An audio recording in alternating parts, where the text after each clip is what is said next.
السؤال 12 من تونس.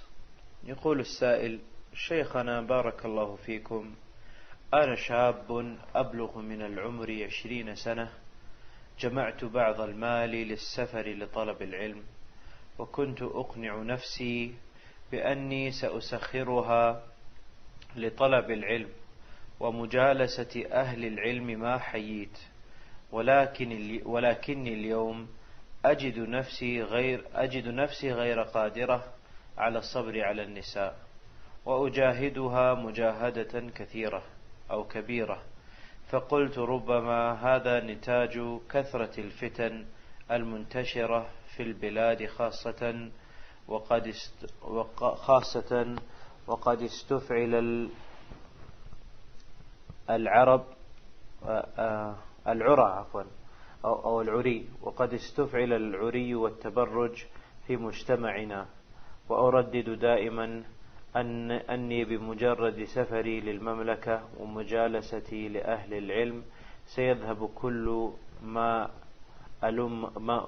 ألم بي من رغبة في الزواج، فما نصيحتكم بارك الله فيكم، مع العلم أني إذا تزوجت لا أستطيع الخروج للمملكة وسأظل في تونس، أرجو الرد سريعا بارك الله فيك.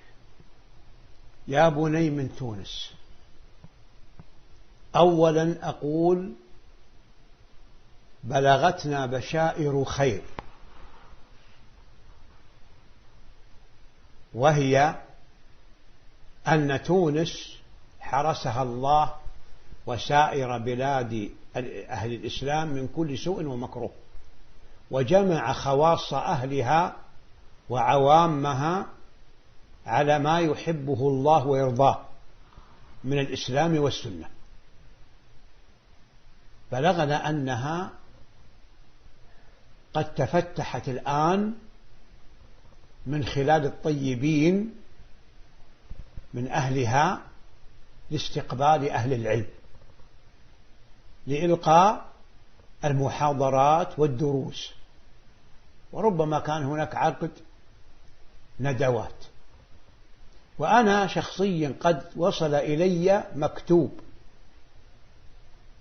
من دار علمي في تونس، لا أستطيع أن أسميه الآن، وسوف إن طالت بي وبكم الحياة آتي إلى البلد إذا تأكد لي أن هذه الدار سلفية خالصة، وسيأتيكم إن لم أتيكم سيأتيكم غيري من أهل العلم، فلا تعجل. وثانيا أنا أنصحك بالزواج، أنصحك بالزواج، وأن تبحث بخلال ما لديك من وسائل، إن كان أبواك موجودين فعن طريقهما، أو عن طريق أهل العقل من أقاربك، عن الأسر الطيبة. وتونس ولله الحمد ما خلت من الأسر الطيبة الفاضلة، ومنهم تزوج. وأمر ثالث، ما عزمت عليه من ترك الزواج هذا خطأ ومخالف هدي رسول الله صلى الله عليه وسلم. في صحيح البخاري وغيره أن 3 رهط أتوا بيوت النبي صلى الله عليه وسلم فسألوا عن عبادته، فكأنهم تقالوها يعني في حقهم هم، وقالوا أين نحن من رسول الله؟ هذا نبي قد غفر الله له ما تقدم من ذنبه وما تأخر.